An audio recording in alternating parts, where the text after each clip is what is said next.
দুইটা বাচ্চা থাকার পরও যখন তৃতীয়বার আমি আবার কনসেপ্ট করি, তখন আমি নিজেই অবহেলা করে আমার বাচ্চাদের জীবন শেষ করে দেই। মধ্যবিত্ত পরিবারের বউ আমি, স্বামী হোটেলে চাকরি করে, যা ইনকাম করে কোনো রকমের টেনে টুনে সংসারটা চলে। দুইটা ছেলে মেয়ে আমার, বড় মেয়েটা ক্লাস 4-এ পড়ে, ছোট ছেলেটার বয়স 5 বছর। এই অবস্থায় আমি আবার কনসেপ্ট করি, যেটা আমি একদমই চাইছিলাম না। এই প্রেগনেন্সিটা আমি কন্টিনিউ করতে চাই না, কিন্তু ডাক্তারের পরামর্শ নিয়ে কিছু করার মতো টাকা পয়সাও আমার কাছে ছিল না। তাই নিজের প্রতি অযত্ন ও অবহেলা শুরু করে দেই এবং অসাবধানে চলাফেরা শুরু করে দেই, যাতে বাচ্চাটা এমনিতেই নষ্ট হয়ে যায়। কারণ আমি নিজের ইচ্ছাকৃতভাবে কিছু করলে আশেপাশের মানুষ আমাকে অনেক কথা শোনাবে। মুরব্বীরা বলতো এই সময় ভর দুপুরে কিংবা সন্ধ্যাবেলা বাহিরে বের হওয়া ঠিক না, আর আমি ওই কাজগুলোই বেশি করে করতাম, যেই কাজগুলো প্রেগনেন্সিতে করতে সবাইকে নিষেধ করা হয়। আমি সন্ধ্যাবেলা পুকুর পাড়ে বড়শি নিয়ে মাছ ধরতে যেতাম, ভর দুপুরে যেতাম রান্নার জন্য লাকড়ি খুঁজতে, মাটি কেটে কেটে নিজে তুলতাম গাছ লাগানোর জন্য, পিচ্ছিল জায়গা দেখে দেখে হাঁটাচলা করতাম।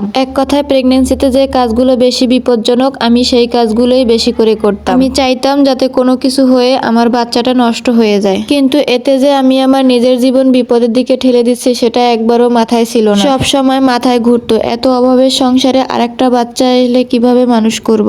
এসব করেও কিছুই হলো না। 7 মাস পার করে আমি 8 মাসে পা দিলাম। তখন আমি জানতে পারলাম আমার পেটে দুইটা বাচ্চা, মানে টুইন প্রেগনেন্সি। আমার মাথায় তো আকাশ ভেঙে পড়লো, টেনশন আরো বেড়ে গেল। দুইটা সন্তান আমি কিভাবে মানুষ করব। তখন ছিল বর্ষাকাল আর 3 দিন থেকে বৃষ্টি হচ্ছিল। বৃষ্টির ফাঁকে থালাবাটি ধুইতে গিয়ে আমি ঠিক পুকুর পাড়ে পড়েই গেলাম, কিন্তু আমি কাউকে কিছু না বলে ওখান থেকে চুপচাপ উঠে চলে আসি। ঘরে এসেও আমি কাউকে কিছু বলি না। আমার বাচ্চার নড়াচড়া কম, কিন্তু আমি কাউকে কিছু জানাইনি। খাওয়া দাওয়া করে রাতে আমি ঘুমিয়ে পড়ি। রাত 3টার সময় আমার ডেলিভারি পেইন হয় এবং আমি দুইটা ফুটফুটে ছেলে সন্তানের জন্ম দিই। দুইটাই যখন ছেলে সন্তান হয় তখন আমি খুব খুশি হয়ে যাই এবং সন্তান দুইটা এত সুন্দর হয় যে ভালো না বেশি আর পারা যায় না। তখন আমি মনে প্রাণে চাইছিলাম আমার ছেলে দুইটা বেঁচে থাক, অনেক বড় হোক, কিন্তু জন্মের পর ওরা একটুও কান্না করেনি। প্রথম ছেলেটা 10 মিনিট পরে দুনিয়া ছেড়ে চলে যায়, আর দ্বিতীয়টারও নাড়াচাড়া খুবই কম। তখন আমার নিজের প্রতি খুব ঘৃণা হচ্ছিল। তার 2 ঘন্টা পরে আমার দ্বিতীয় ছেলেটাও দুনিয়া ছেড়ে চলে যায়। এইবার আমি আর নিজেকে কন্ট্রোল করতে পারলাম না, চিৎকার করে কান্না করতেছিলাম। আমার জন্যই এসব হয়েছে, আমিই আমার সন্তানদের খুনি। কিন্তু এখন কান্না করেই আর কি লাভ। চোখের সামনে নিজের দুইটা সন্তানকে কবর দেওয়া হলো। একটা মায়ের জন্য এর থেকে কষ্টের আর কি হতে পারে। কিন্তু আমি তো এটাই চেয়েছিলাম, তারপরও আজ এত কষ্ট পাচ্ছি। তবে যেটা আমি শুরুতে চেয়েছিলাম সেটা আল্লাহ শেষের দিকে করে আমায় শাস্তি দিল। ঘটনাটা আমার চোখের সামনে দেখা আমার এক ভাবির জীবন কাহিনী। রিজিকের মালিক